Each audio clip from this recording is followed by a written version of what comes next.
Mr. Mark Chay.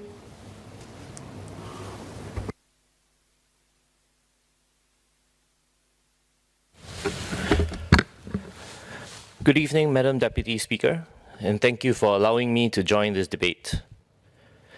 Singapore is not a large country, but we are a strong one. We are known for decisiveness, solidarity amongst our people, and business excellence. We all know the severity of COVID-19. We crawled, staggered, and eventually walked through it with fewer casualties than many nations last year. And we understand that the resurgence of infections and the Delta variant are real risks to public health. This crisis affects our entire society. But going back to Phase 2 Heightened Alert, or P2HA, will require additional financial support for many businesses in the sports and fitness sector. P2HA for these businesses is an existential threat. The industry is grateful for the assistance given last year. Some businesses have recovered, while others have not. For those remaining, it is crucial to the survival to receive additional resources. Many may not think of sports and fitness as a priority segment, but it is part of the magic that brings Singaporeans together. Because of P2HA, sports are disrupted. Teams cannot train because of the maximum group allowed together is 2 people. Athletes cannot compete. This creates an extra burden for our national sports associations and sports persons. Yesterday, the respective ministers spoke about a roadmap for Singapore, which changes the posture from dealing with COVID to living with COVID. I hope this roadmap marks the next chapter for a seemingly endless journey that is COVID-19. Many may know I'm an Olympian, and many understand that it takes a lot of work to reach the level of competition. But many may not realize that the journey to the event matters more than the event itself. This is because sports are a test of character. They are a test of strength, and when one can make it to the pinnacle of achievement, sports becomes a vehicle of motivation and encouragement, a source of pride. As we tune into the next 12 days of the Tokyo Olympic Games, we hope to witness many more amazing stories.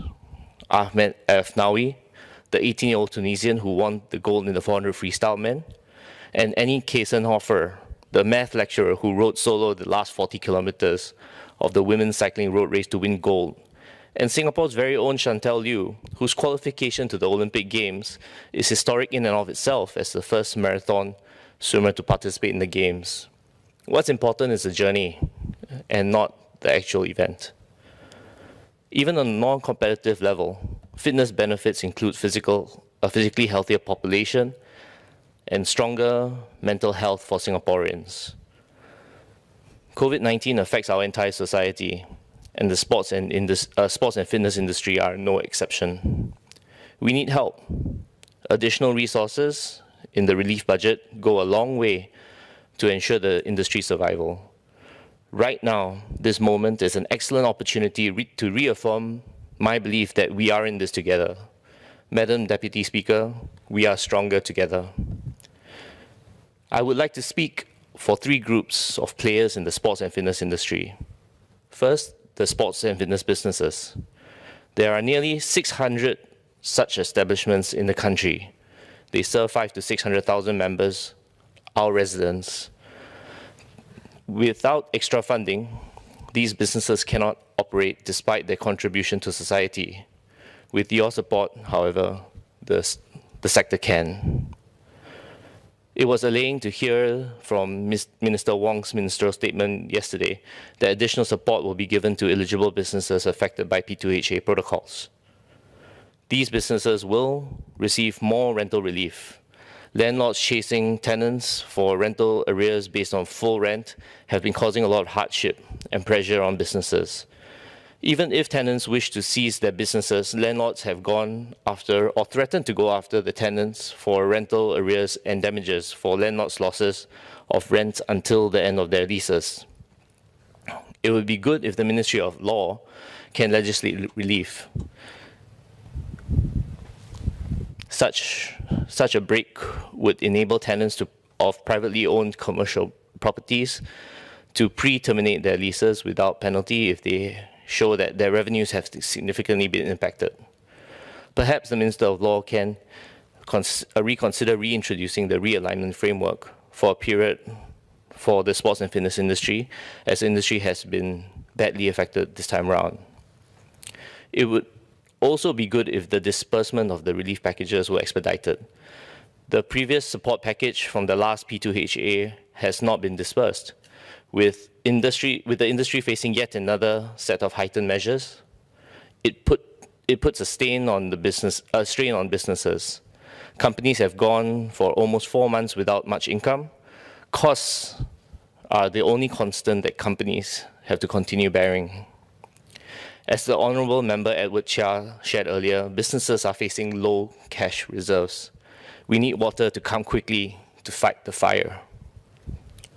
The second group are freelancers and self-employed persons. As the Honourable Member Shahir Taha highlighted, the P2HA measures have hit coaches and trainers badly. Incomes have declined between 20% to 80% during this period.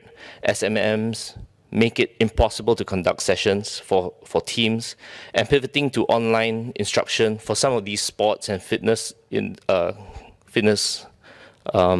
companies is impractical. Can more support be given to our SCPs and freelancers? Lastly, the National Sports Associations and the wider sporting ecosystem. NSAs are the cornerstone of the sporting ecosystem. They develop their respective sports from developing the high-performance pathways, development programs, and coaching and officiating capabilities. A significant amount of funding comes from sponsorships and participation fees through events. Unfortunately, most NSAs have not been able to run events in the past year. As NSAs are an integral part of athlete development, a suggestion would be for the MTF to closely work with this sector in order to develop the roadmap for COVID-19. COVID-19 will no doubt leave a lasting impact on the sports and fitness industry, in the way businesses plan and operate, and in the way Singapore and its residents view and participate in sports and fitness activities. One thing we cannot allow is for COVID-19 to affect our pipeline and our sports ecosystem.